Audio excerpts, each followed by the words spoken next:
Once, when Jig med Grag's pa Abhayakirti Naropa, with his back to the sun, was studying the books on grammar, epistemology, spiritual precepts, and logic, a terrifying shadow fell on them. Looking round, he saw behind him an old woman with 37 ugly features. Her eyes were red and deep-hollowed. Her hair was fox-colored and disheveled. Her forehead large and protruding. Her face had many wrinkles and was shriveled up. Her ears were long and lumpy. Her nose was twisted and inflamed. She had a yellow beard streaked with white. Her mouth was distorted and gaping. Her teeth were turned in and decayed. Her tongue made chewing movements and moistened her lips. She made sucking noises and licked her lips. She whistled when she yawned. She was weeping and tears ran down her cheeks. She was shivering and panting for breath. Her complexion was darkish blue, her skin rough and thick, her body bent and askew, her neck curved. She was humpbacked, and,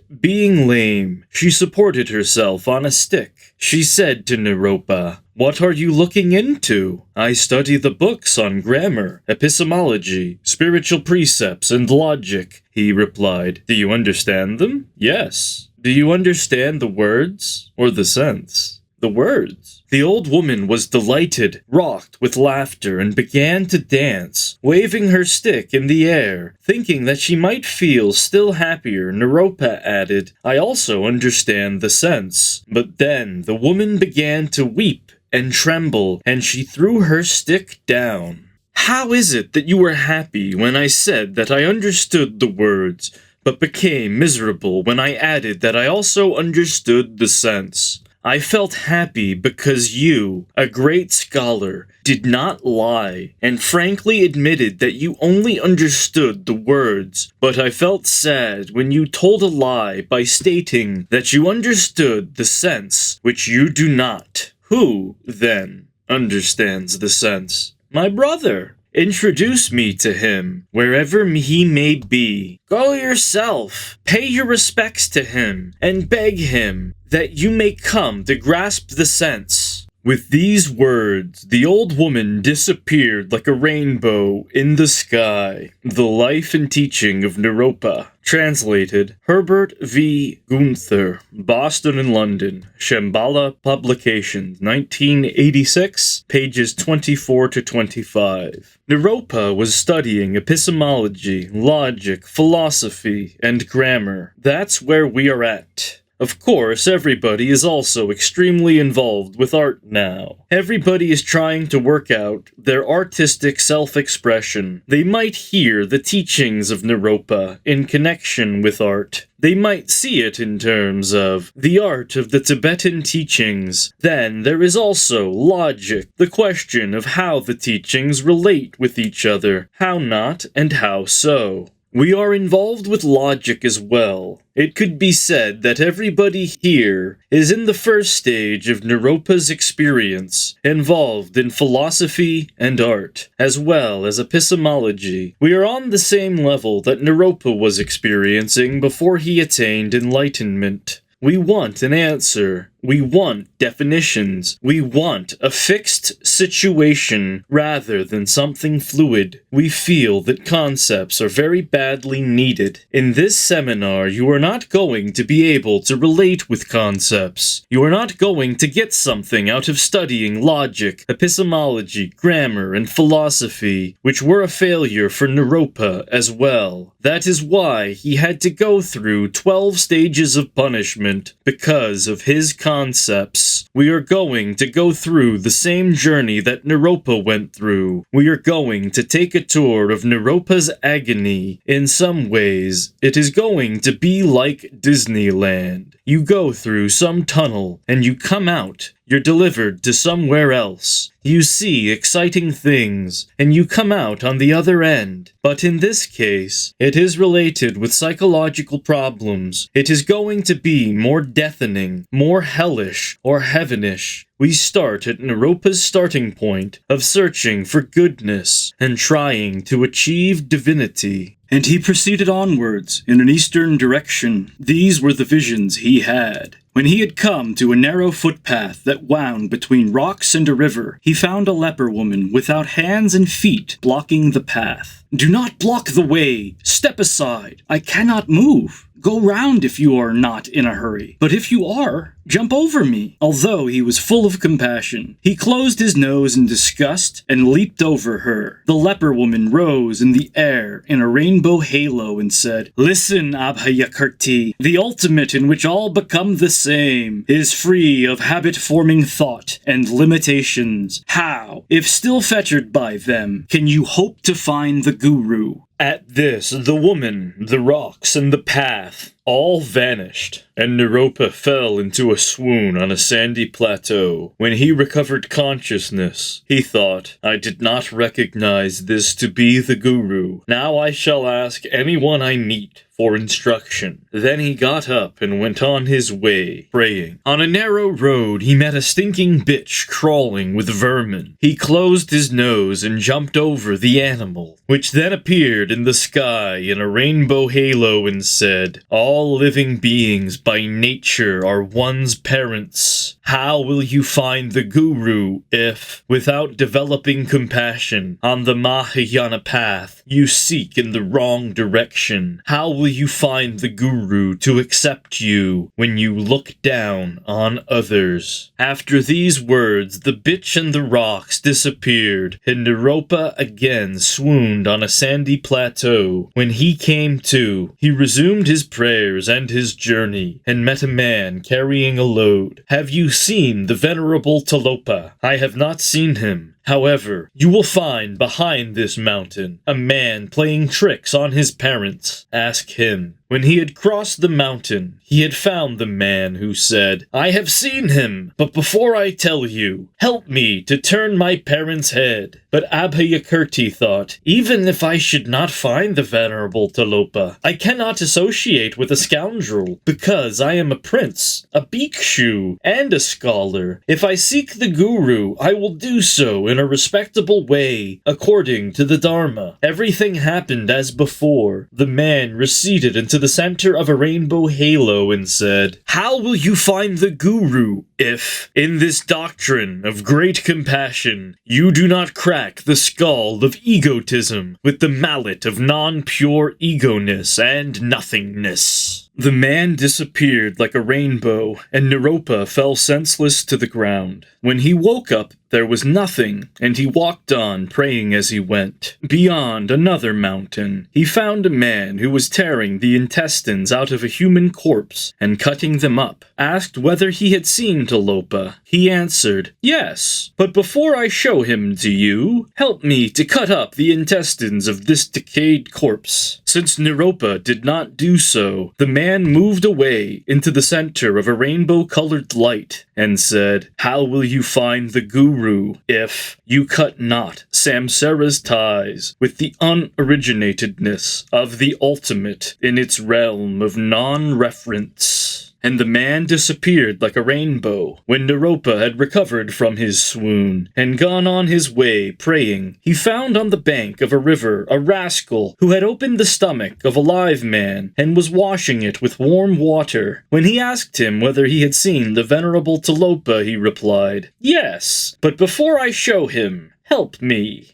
Again, Naropa refused, and the man, appearing in a center of light in the sky, said, "How will you find the guru if, with the water of profound instruction, you cleanse not samsara, which by nature is free, yet represents the dirt of habit-forming thoughts?" And the man disappeared in the sky. After having woken from his swoon, Naropa prayed and journeyed on until he came to the city of a great king, whom he asked whether he had seen Talopa. The king replied, "I have seen him, but marry my daughter before I show him to you." Having taken her, he seemed to spend a long time. Then the king, not wishing to let him go, took back the girl and the dowry and left the room, not recognizing this as a magic spell, but thinking that he would have to employ force with the aid of the Debe Michagretsa Raguda, Abhiyadanaha Uttarantantra. he heard a voice say. Are you not deceived by a magic show? How then will you find the guru if through desire and dislike you fall into the 3 forms of evil life? And the whole kingdom disappeared. When Naropa came to, he traveled in prayer until he met a dark man with a pack of hounds, a bow, and arrows. Have you seen Talopa? Yes. Show him to me. Take this bow and arrow and kill that deer. When Naropa refused, the man said, A hunter, I have drawn the arrow of the phantom body which from desires is free. In the bow of radiant light, the essence, I shall kill the fleeing deer of this and that, on the mountain of the body believing in an eye. Tomorrow I go fishing in the lake. So saying, he disappeared. When Naropa had recovered, he continued prayerfully in search of the guru and came to the shore of a lake full of fish. Nearby, 2 old people were plowing a field, killing and eating the insects they found in the furrows. Have you seen Talopa? He stayed with us before, but before I showed him to you. Hallo, wife, come and get this bhikshu something to eat. The old woman took some fish and frogs from her net and cooked them alive. When she invited Naropa to eat, he said, Since I am a bhikshu, I no longer have an evening meal, and besides that, I do not eat meat. Thinking, I must have violated the doctrine of the Buddha to be asked to dine by an old woman who cooks fish and frogs alive. He sat there miserably. Then the old man came up with an ox on his shoulders and asked his wife, Have you prepared some food for the bhikshu? She replied, He seems to be stupid. I cooked some food, but he said that he did not want to eat. Then the old man threw the pan into the fire while fish and frogs flew up into the sky. He said, Fettered by habit-forming thoughts, 'tis hard to find the guru. How will you find the guru if you eat not this fish of habit-forming thoughts, but hanker after pleasures which enhance the sense of ego? Tomorrow I will kill my parents. He then disappeared. After his recovery, Naropa came upon a man who had impaled his father on a stake, put his mother into a dungeon, and was about to kill them. They cried loudly, "Oh son, do not be so cruel!" Although Naropa was revolted at the sight, he asked the man whether he had seen Talopa, and was answered, "Help me to kill my parents, who have brought me misfortune, and I will then show you Talopa." But since Naropa felt compassion for the man's parents, he did not make friends with this murderer. Then, with the words, "You will find it hard to find the guru if you kill not the 3 poisons that derive from your parents, the dichotomy of this and that. Tomorrow I will go and beg." The man disappeared. When Naropa had recovered from his swoon and gone on in prayer, he came to a hermitage. One of the inmates recognized him as Abhayakirti and asked, "Why have you come? Is it to meet us?" "I am merely Kusulipa. There is no need for a reception." The hermit, however, did not heed his words and received him with due honors. Asked for the reason for his coming, Naropa said, "I seek Talopa. Have you seen him? You will find that your search has come to an end. Inside is a beggar who claims to be Talopa." Naropa found him within, sitting by the fire and frying live fish. When the hermits saw this, they began angrily to beat the beggar, who asked, "Don't you like what I do? How can we, when evil is done in a hermitage?" The beggar snapped his fingers, said, "Lohaiva Gaja," and the fish returned to the lake. Naropa, realizing that this man must be Talopa, folded his hands and begged for instruction. The guru passed him a handful of lice, saying, "If you would kill the misery of habit-forming thoughts and ingrained tendencies on the endless path to the ultimate nature of all beings, first you must kill these lice." But when Naropa was unable to do so, the man disappeared with the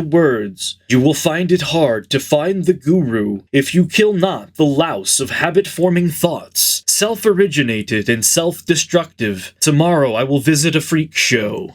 Dejectedly, Naropa got up and continued his search. Coming to a wide plain, he found many one-eyed people, a blind man with sight, an earless man who could hear, a man without a tongue speaking, a lame man running about, and a corpse gently fanning itself. When Naropa asked them if they had seen Talopa, they declared, "We haven't seen him, or anyone else. If you really want to find him, do as follows. Out of confidence, devotion, and certainty, become a worthy vessel, a disciple with the courage of conviction. Cling to the spirituality of a teacher in the spiritual fold. Wield the razor of intuitive understanding as the viewpoint. Ride the horse of bliss and radiance as the method of attention. Free yourself from the bonds of this and that as the way of conduct. Then shines the sun of self-luster, which understands one-eyedness as the quality of many, blindness as seeing without seeing a thing, deafness as hearing without hearing a thing, muteness as speaking without saying something, lameness as moving without being hurried, death's immobility as the breeze of the unoriginated, like air moved by a fan. In this way, the symbols of Mahamudra were pointed out, whereafter everything disappeared. In the teachings proclaimed by the Chögyam lineage, we find a lot of processes that have to be gone through and understandings that have to be developed. This is by no means easy. It is extremely difficult to understand that there is some basic confusion we have created, and that within that confusion, there is also some kind of madness. Strangely enough, the madness is not confused. There is sanity in the confusion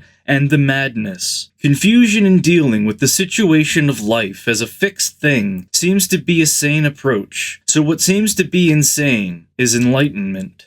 Naropa's approach to his successive discoveries in his visions, or whatever they are, phantoms that he sees, is connected with his seeming sanity. Because Naropa was born a prince, and was educated and became a professor at Nalanda University, he regards himself as a sensible person, an educated, sensible person, someone highly respected. But this sensible quality, this sanity of his, turns out to be a very clumsy way of relating with the teachings of Talopa, the teachings of the Chögyam lineage. Because he was not enough of a freak, because he was not insane enough, he couldn't relate with them at all. Insanity in this case is giving up logical arguments, giving up concept. Things as they are conceptualized are not things as they are. We have to try to see within the conceptualized situation, according to which fire is hot and the sky is blue. Maybe the sky is green. Maybe fire is cold. There's that possibility, always. When we hear someone say such a thing, we become extremely perplexed and annoyed. We think, of course fire is hot. Fire is not cold. Of course the sky is blue, not green. That's nonsense. I'm not going to have anything to do with that kind of nonsense. I'm going to stick to my sensible outlook. The sky is blue and fire is hot. That gives me a sense of security, satisfaction, and sanity. If fire is hot, I'm quite happy with it. If the sky is blue, I'm also happy with that. I don't want any interference with my regular line of thought. On the other hand, the idea of insanity we are looking into here does not mean that you should drop your ordinary sanity and be swinging and hip, to use current conventional terms. I am not saying you should change your entire perspective around, that instead of being clean, you should be dirty, because that's a more hip way to behave, or that you should adopt any of the rest of that kind of approach. That is not quite the point. People might think that Naropa's hang-up was that he was not hip enough to experience Talopa's doctrine or teaching. That is not quite so. There is a problem in communicating this situation to late 20th century Americans. We have an enormous problem there. One of the biggest problems we face is the popularity of Tibetan Buddhism and Tibetan Buddhist works of art. Everything is regarded as fabulous, a fantastic display. It is so fantastic. It matches what I saw in my acid trip. It's fabulous. Looking looking at it with this attitude, the style of Naropa and his hang-ups, and the style of Talopa and his teachings might be seen as pop art, with people just thinking it's a far-out thing. Tibetan wrathful deities in paintings and thangkas demonstrate a crazy wisdom quality, which is pop art from the point of view of those who regard connecting with the teachings as a hip thing to do. There are problems with that. Take the example of going into retreat in a cabin in the woods under severe conditions. That should not be regarded as an alternative form of luxury. The retreat cabin you meditate in has nothing to do with your reaction against your central heated home or your penthouse. It has nothing to do with that at all. It just provides another life situation, and that's all. Meditating in retreat in a cabin in the remote countryside is not pop art. The same is true for visualizing all kinds of deities and mandalas, as some American students have been instructed to do. The first impact on them seems to be, at last I am able to relate with those beautiful, colorful, groovy things that are in the Tibetan thangkas. At last I have managed to get to relate with that. At last the dream comes true, and I am able to live real pop art. I'm not only thinking of them or painting them. By visualizing, I'm becoming part of them. It's an exciting, outlandish thing to do. It's a kind of pop art. To come back to Naropa, this seems to be precisely Naropa's hang-up. He had so much fascination about Talopa and receiving the tantric teachings from him that he also looked at it as the next groovy thing to do. And he walked and walked and walked and went on and on. But at each point he got hit because he regarded the whole thing as pop art according to the conception of that particular age. And it is possible that we ourselves might experience the same kind of situation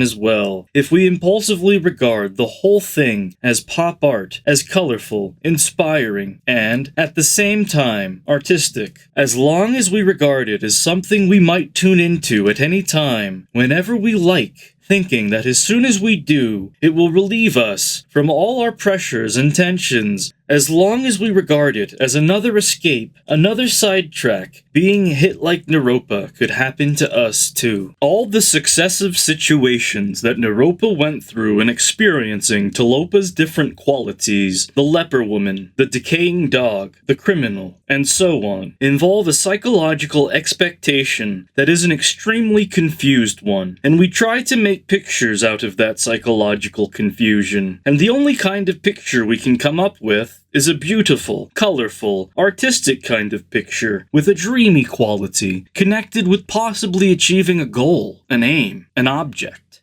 In other words, our picture is connected with the idea of reaching heaven. That seems to be the problem, because such an idea has nothing to do with truth or reality, as the Kagyu lineage speaks of it, nothing to do with the Mahamudra experience. Such ideas are not real truth. Bliss is not the real truth. Meditative absorption is not the real truth. It seems the real truth is naked and direct, uncolored, unshaded, and not manufactured. The simple existence of a solitary rock, which seems to be extremely boring to experience. We might think, if I'm not going to get any excitement or understanding out of experiencing such a truth, what the hell am I getting into this trip for? And that seems to be our problem. When we try to get into something, we expect a lot. Entertainment, precision, an answer, reassurance, clarity. We expect all kinds of things. By expecting clarity, we are confusing the whole issue. We are producing confusion. By expecting reassurance, by expecting to be reassured that the trip we are getting into is right, we are creating more paranoia. Paranoia and reassurance speak the same language. They're on the same level. They are always interdependent. By looking for precise understanding, we are arousing fear of confusion. We are making more confusion constantly. When we think of bliss, we are making a reference point out of this blissful state. Therefore, we are arousing fear of pain. We are creating further pain under the pretense of trying to create bliss. These are the things that Naropa experienced in his search for Talopa, and that is also what we are experiencing. That is what generally happens. We try to grasp every situation of confusion as fast as possible. We grasp it, dwell on it, make it into a mother, suck as much milk as possible out of it, dwell further on it, bounce on it. In a sense, it is beautiful that we can relate to Naropa's confusion as our confusion. It is extremely beautiful that we can relate with him. We can also relate with his understanding. We ourselves could become like Naropa, the father of the Kagyu lineage. This whole room we are in together is filled with potential Naropas, because the whole room is filled with the potentiality of Naropa's confusion. It is quite beautiful. It seems that in relation to the whole thing we are talking about, Naropa's attainment of enlightenment is not that important. It is Naropa's confusion that is important for us as ordinary people. Connecting with that provides a basis for progress, for a step toward understanding. So let us relate with his story that way. All the hang-ups that Naropa experienced, all his imaginations, his visual mind, his auditory mind as he experienced them, are part of our makeup as well, and there are possibilities of stepping out of that confusion. Student, I am confused by some of the things Naropa was asked to do. Seemingly, there shouldn't be any contradiction between a guru's teaching and the Buddha's teaching, and yet, in the visions, there seem to be a lot of them. For example, asking him to kill lice seems to be a direct contradiction. On the one hand, his sensible mind is saying, don't do this. On the other, it is saying, do this. It seems either way the poor guy turns, he gets cut down. What would have happened if he had killed the lice? He still would have been in violation, so to speak.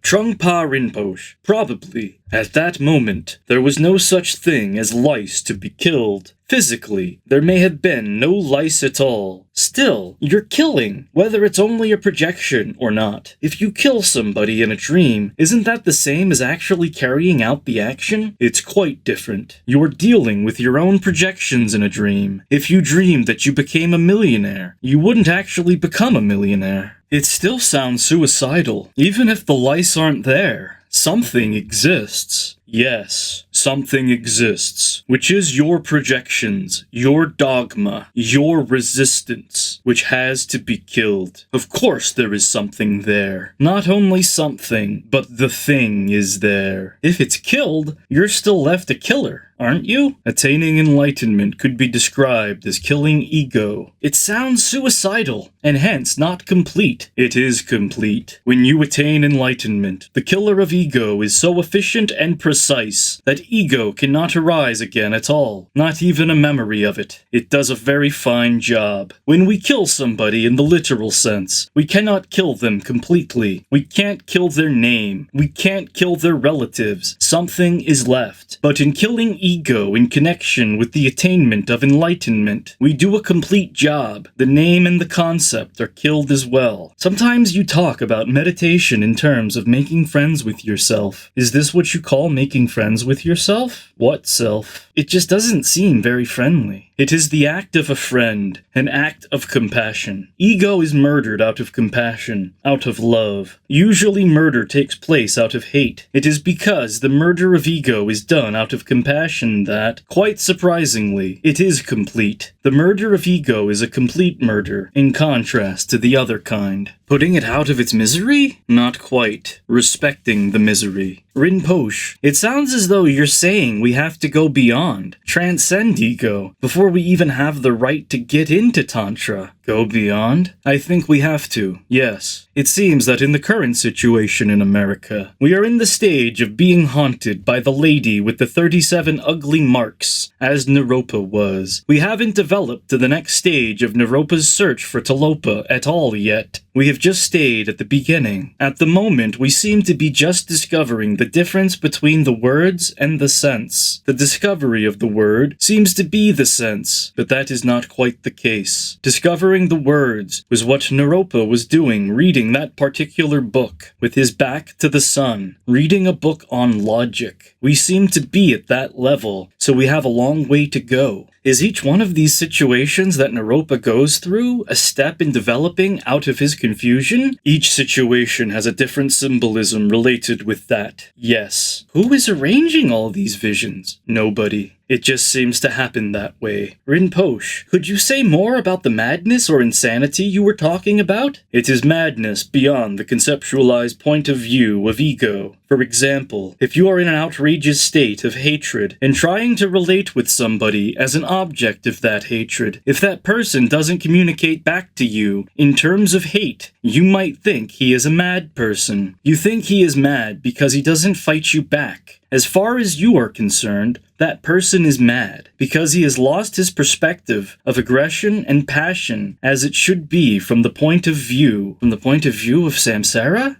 Yes. From the point of view of samsara, Buddha is mad. There's a story in the Indian scriptures that in a particular country, a soothsayer predicted to the king that there would be 7 days of rain containing a substance that would make people mad. Whoever drank the water would go mad, so his whole kingdom was going to go mad. Hearing this prediction, the king collected gallons and gallons of water for his private use to keep himself from going mad. Then the rain fell, and everyone else went mad. Then they all began accusing the king of being mad. Finally, he gave in and decided to drink the water of madness. In order to fit in with the rest of the kingdom, he couldn't be bothered keeping himself insane. In the different visions that Naropa has, he doesn't want to do the things he's asked to do, presumably because he thinks they're immoral. So are we to conclude from this that morality and the moral law are purely something that operates in the ego realm, and that an enlightened person in the position of Talopa follows no moral law? Talopa does follow the moral law in its absolute perfection. What does that mean? The conventional moral law purely has to do with relating with your conscience rather than dealing with situations. Dealing with situations, with what is right and what is wrong in situations, is Talopa's fashion. If you relate with a situation in terms of your conscience or your perceptions, it means you don't actually relate with the situation at all. You don't even have any idea of understanding the situation. This seems to be what happens in general in life. You have to try to understand situations as precisely as possible, but there are situations that you regard as bad to understand. For example, if you had to investigate a murder case, you might want to disassociate yourself from the case altogether, thinking, I don't want to be involved with murder at all. Then you have no way at all of understanding how and why one person murdered the other. You could let yourself become involved with that murder case and try to understand the rightness and the wrongness of what was done as scientifically as possible. You could look into the situation in terms of cause and effect and gain some understanding of it. But on the other hand, if you think becoming involved with murder will just get me in contact with bad vibrations, so I'll have nothing to do with that, then you seal yourself off completely. That is exactly the same thing that seems to be happening in present-day society. Particularly, the young generation doesn't want to have anything to do with society, let alone understand it, because it's something ugly, something terrible. This creates tremendous confusion and conflict. Whereas, if people were to get into society and try to understand what is wrong, there might be some intelligence coming out of that. Complete rejection without discrimination seems to be the problem. So we should register to vote? Why not? Add your energies to the countries. Don't you think there have been some things we've all learned from that rejection you were just talking about? Yes and no. Both.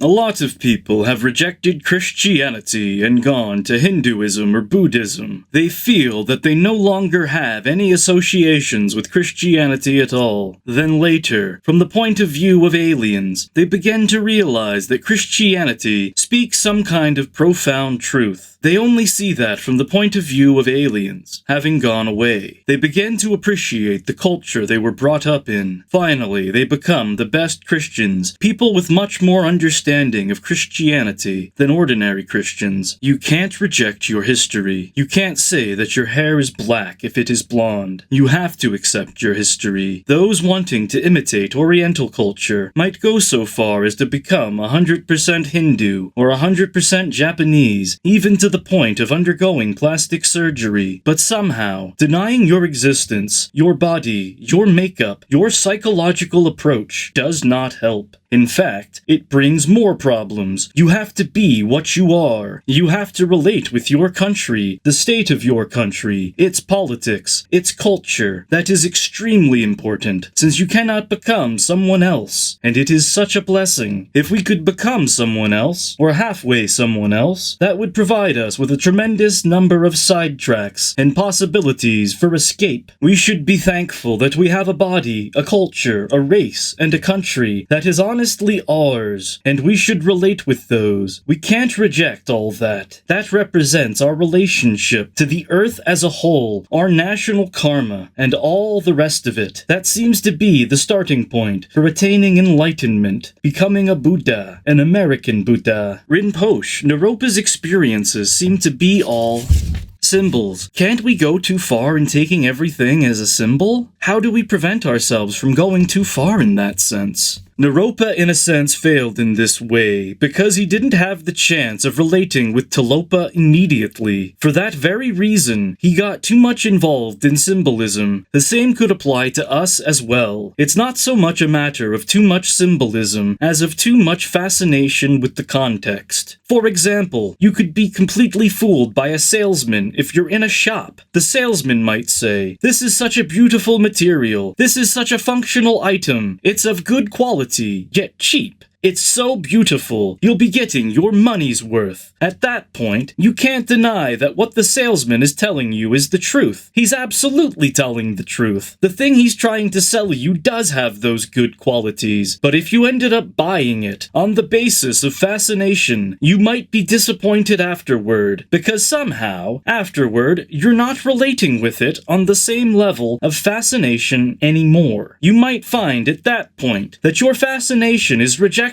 by the experience you had in your first glimpse before the salesman began to fascinate you. The whole thing is based on fascination. What I was asking about was if there was a point where one has gone too far in taking experiences as symbolic, a point where the whole thing's a projection. Yes, that is related with fascination, not being able to relate with yourself. One has to relate to one's whole being rather than just purely dealing with accuracy and beautiful display. In the Buddhist tradition, after the death of ego, is there any self left? Does self exist? That's a very old question. You see, in order to have the continuity of something, you have to have somebody constantly watching this continuity happening. If you have ego continuing, you also have to have the observer observing that ego is continuing. This is because the whole thing is based on a mirage. If there's no watcher, there's no mirage. If there's a watcher to acknowledge that the mirage exists, there will be a mirage. After enlightenment, there's no watcher anymore. Therefore, the watcher's object does not exist anymore.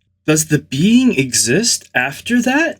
The being is self-conscious, making sure you are there, and you don't watch yourself being there anymore. It's not a question of whether being exists or does not exist. If you see being as not existing, then you have to watch that. Make sure that being does not exist anymore, which is continuing the being anyway. So in other words, there is a death or an identity after ego death, and the death of ego is the death of confusion about it? Well, the watcher dissolves, so we cannot say yes or no either. It's beyond remark. Regarding relations with our culture, Alan Watts says that one thing that has given our culture a great neuroses is seeing things in the terms of the conflict between good and evil, rather than just seeing them as they are. This makes me want to ask you about the Buddhist view of what the devil is, or the black magician. A lot of our cultural history that is still going on has to do with black magic. Defining good and evil, or the devil in black magic, is very much related to our topic of sanity and insanity, and the whole subject of meditation is related with that as well. The result of any situation that is connected with self-enrichment or an attempt at self-perpetuation, either in an ego-centered way or a very innocent and kind way. The result of anything aimed at the enriching of the ego is destruction, complete confusion, perpetual confusion. There is no killing of the ego here. From a black magician's point of view, you don't have to kill somebody's ego. You kill somebody's non-ego. From a black magician's point of view, you don't kill somebody's ego. You kill somebody's non-ego. How can you do that? You just do it out of conviction. Belief. In other words, you can't destroy it completely, but you can put a smear of ink over it, and you don't look again. You just hope for the best that you killed it. The whole thing is connected with spiritual materialism, which I talk so much about. Spiritual materialism means enriching the ego. Anything related with spiritual materialism is a step toward the black magician, if I may say so. It could be a step toward the black magician or the white magician, actually, but in any case, toward the magician, toward gaining power. If you want to help your friend, you just do it. If you want to destroy your enemy, you just do it. In that way, you have the potential of the black magician, even if you are regarded as a kind person who is at the same time a powerful person. The whole question is how much the relationship with ego becomes a central theme in spiritual practice. When it does, you get good and bad, what it is and what it is not, which is called duality in Buddhist terminology. The whole thing of who you are is purely related with the watcher. You can't measure anything without a starting point. So, 0 is you. Ego. You start from there, and you build your number series, you build your measurement system, you build your relationships. Once you do that, you get an overwhelming sense of good and kind or bad and destructive. You build all kinds of things based on that basic reference point. It seems that the whole thing is based on how much you are involved with the ego. That seems to be the basis for defining goodness and wickedness. What are the methods in your way for killing the ego? What methods would you use in our society? It has nothing to do with society at all. It is purely a matter of dealing with one's psychological state of being. Sociological styles don't make any difference in this regard. Sociological approaches or styles are just photographs. The direct way of dealing with ourselves here is getting into the nitty-gritty of our whole existence and dealing with excruciating pain and excruciating pleasure as directly as possible. That way, we begin to realize that pain and pleasure do not exist in a centralized way, but pain and pleasure exist in an expansive way, joyful way, so we don't have to nurse anything. What are the 3 methods in your way for killing the ego? What methods would you use in our society? It has nothing to do with society at all. It is purely a matter of dealing with one's own psychological state of being. Sociological styles don't make any difference in this regard. Sociological approaches or styles are just a photograph. The direct way of dealing with ourselves here is getting into the nitty-gritty of our whole existence and dealing with excruciating pain and excruciating pleasure as directly as possible. That way, we begin to realize that pain and pleasure do not exist in a centralized way, but pain and pleasure exist in an expansive, joyful way, so we don't have to nurse anything. Rinpoche, you spoke of compassion as being bad medicine for the ego, yet Naropa violates our definition of compassion in a number of ways. There are 2 different types of compassion. There is actual compassion, direct compassion, absolute compassion. Then there is the other kind of compassion that Mr. Gurdjieff calls the idiot compassion, which is compassion with neuroses, a slimy way of trying to fulfill your desire secretly. This is your aim, but you give the appearance of being generous and impersonal. What is absolute compassion? Absolute compassion is seeing the situation as it is, directly and thoroughly. If you have to be tough, you just do it. In other words, idiot compassion contains a sort of opium, constantly trying to be good and kind and absolute. And absolute compassion is more literal, more discriminating, and more definite. You are willing to hurt somebody, even though you do not want to hurt that person. But in order to wake that person up, you might have to hurt him or her. You might have to inflict pain. That is precisely why, in the Buddhist tradition, we don't start with the teaching of compassion, the Mahayana, but we start with the teaching of the lesser vehicle, the Hinayana. In the Hinayana, you try to get yourself together, then you start applying your compassion after that. Having gotten yourself together, having built the foundation, you can't just work on the level of absolute compassion right from the beginning. You have to develop toward it.